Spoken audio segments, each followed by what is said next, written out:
Another loan application na mabilis at madaling utangan, up to 35,000 pesos yung pwedeng i-loan at no harassment daw sila. At legit installment nga din kaya? Yan nga yung pag-uusapan natin sa video na to dahil ang ganda ng pinapakita nila dun sa kanilang application. At requested nga din pala to ng isa sa mga nag-comment sa my previous upload ko. Maki-review din sana sa may Prima Loan kasi mukhang magandang utangan. Thank you, solid supporter here. So shout out sa iyo, Rian W6K. Kaya pag-uusapan natin ngayon ang Prima Loan application na na-download ko nga sa may Play Store. Kautang-utang ba to ngayong 2026? Pag-usapan natin ano ba yung mga dapat nyong malaman sa may loob ng application na to. Ano ang may experience nyo once na malapit na ang bayaran? At syempre, pagka na-overdue tayo, ayan, ipopost ba tayo online? So malalaman natin lahat yan, kaya panoorin nyo yung video na to hanggang dulo. Hi guys! Welcome back again to my YouTube channel. At kung bago ka pa lang dito, huwag mo kalimutang mag-subscribe at pindutin mo na din yung notification bell para lagi kang maging updated sa mga next uploads ko. At kung lagi kang active sa kada upload ko dito sa YouTube, ay baka ikaw na yung susunod ko na mabigyan ng 100 na Gcash pang load giveaway. Dahil nakikita nga ni YouTube kung sino yung pinaka-active kada linggo. Kaya lagi kang manood ng announcement dahil baka ikaw na yung susunod na nandyan. Going back na nga, ito ay ang Prima Loan Online Peso Lending na chinek ko naman yung kanilang registration sa SEC. Yes, naka-registered naman pero hindi ibig sabihin nun wala na kayo dito matatanggap na kahit na anong harassment, pananakot, threats dahil may mga nakakalusot pa din talaga dito sa may mga SEC registered. At natuwa nga din ako dito sa may nakalagay sa kanilang application na no harassment. Goodwill reminders only. Sana nga wala tayo dito matanggap na harassment. At yan na nga yung pinaka-homepage nila, up to 35,000 pesos yung pinaka-maximum na pwedeng ma-loan dito. At yung mga sasagutan lang naman dito, sa may personal information, pwede ang PhilHealth ID. And yung mga pangkaraniwan lang na sinasagutan natin sa mga ibang loan application, about sa trabaho, magkano yung sinasahod, saang lugar ka nagtatrabaho, ano yung napagtapusan mo, kung saan ka nakatira, email, naghahanap din sila, and Facebook name. Pero optional lang naman yung Facebook name. Nagtatanong din ng purpose kung bakit tayo uutang sa kanila. Sa contact references naman, 3 lang yung hinahanap dito. Pero may nakalagay ngang note sa ibaba, choose parents, couple, higher pass rate. Pwede ang housewife, own employed, or others. So yun lang yung mga sasagutan and na-offeran nga ako dito ng 1,000 pesos agad-agad, ano? At nakalagay sa loan period 91 days. So 3 months ba? Hati-hati ba to? At nung chinek ko naman yung repayment amortization schedule. So may pa-schedule sila.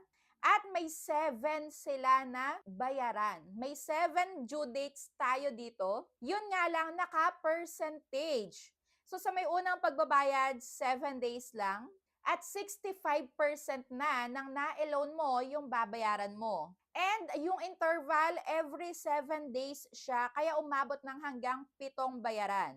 Kaya May, June, July. Pero grabe itong amortization schedule. May pa-schedule pero naka-percentage rate naman. Hindi siya yung actual amount na nakakalito pagkabaguhan ka pa lang na mangungutang online. So kahit matagal ka na din palang mangungutang online, na dapat nakapeso na, hindi siya naka-percentage rate. Dahil pagko-computein pa yung mga mangungutang. So kung ayaw mo ng math nung nag-aaral ka, baka hindi mo na to utangan. Kasi kukumputin mo pa kung magkano yung mga babayaran mo dito, no? So kung sa 65% ng 1,000 pesos, yan yung babayaran natin within 7 days, dahil ang pagitan nga lang na to, every 7 days tayong magbabayad. So ang 20% naman ng 1,000, yan yung babayaran mo. Another, within 7 days, 7% naman yung babayaran at yung remaining na 4 na bayaran na may pagitan pa rin na 7 days ay tig to 2% na lang ng 1,000 pesos. So yan yung mga babayaran natin. At yung nakalock nga dito na account is, pagkayari kong mabayaran yung 1,000, 10,000 pesos na kaya yung susunod ko na ilo-loan dito or na i-offer sa akin? After nun, 20,000 na kaya, sunod 30,000 at 40,000. Ang laki ha? Kaya, syempre, i-go-go ko to dahil baka sa susunod ay ma-offera na ako agad-agad ng 10,000. Panoorin nyo muna, wag muna kayo mag-i-install or mag-a-apply dyan. So, nung chinek ko na nga yung aking application confirmation, Eto na, nakita ko na yung mga nakapeso. So, sa may 1,000 pesos na uutangin ko, ang makakaltas dito ay 310, which is ang matatanggap ko na lang 690 pesos. So para sa inyo, kautang-utang pa din ba to dahil ang laki ng makakaltas? Almost half na din nung na-loan natin. Tapos sa loan term na 91 days ay 7 days lang yung interval. At yung total amount na babayaran ko ay 1,024. So, ang lumalabas dito na baka sabihin nyo, ang liit-liit naman ng interest, 24 pesos lang. So, ito ang tingnan natin, magkano ba yung mga service charge? So, yun yung tingnan natin dahil dyan natin malalaman kung buo ba nating matatanggap or hindi. So, meron daw tong effective daily rate na 0.36 at yung effective monthly rate ay 10.68%. Pero i-check pa din natin. So, itong service fee, ipa-plus natin sa may interest. So, 310 plus 24. So, yaan yung pinaka-total na parang binayaran natin. Parang yan yung lumalabas na pinakatubo dahil 690 lang naman yung pinaka-actual amount na mare-receive natin. So kung yan yung tubo, i-divide lang natin dito sa may total amount na nakuha natin which is 690 equals and then i-multiply natin sa may 100. So yan yung pinaka-lumalabas na interest. So para saan ba itong service fee na to? Bakit 310? Bakit ang laki-laki? So ito pala ay may processing fee na 289.85. May payment channel fee na 15.5 at may GST na 4.64 pesos. So, a total of 310 na para sa akin, ang laki ng makakaltas na to. So, tayo, iba-iba naman tayo ng desisyon. Yung iba sa inyo, igagrab pa din to. Pero ako is not recommended for me ha, para sa akin dahil ang laki ng makakaltas. Kung kinakailangan mo 1,000 pesos, hindi mo siya buong matatanggap at 7 days lang siya, short term lang. So ako nga dito is, ayan, loan application submitted successfully. Syempre, tinry ko nga to dahil baka nga kasi 10,000 yung next ko na pwedeng mautang sa kanila, no? Ang laki nun. So ayan, confirm na.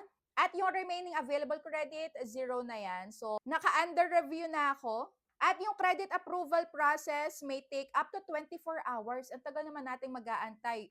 Within 24 hours, malalaman natin kung approve ba or hindi. At after ko ngang, ayan, ma-refresh, eto na. So ako ay ineligible at time. So ako po ay na-reject sa Prima loan. Hindi ko malalaman kung 10,000 ba yung next. Pero mag-a-apply ako after May 9 kasi you can try to apply again after May 9 or you can request to delete your account. So may option tayo kung i-delete natin yung account natin. Pero ako is hindi dahil gusto ko tong i-try ulit and sana hopefully naman is ma-approve para malaman ko kung ano, gano'n ba kalaki yung makakaltas pagka 10,000 pesos yung uutangin ko sa susunod. So ayan na, rejected tayo pero alamin natin kung ano ba yung mga saloobin ng mga nakapag-try na dito.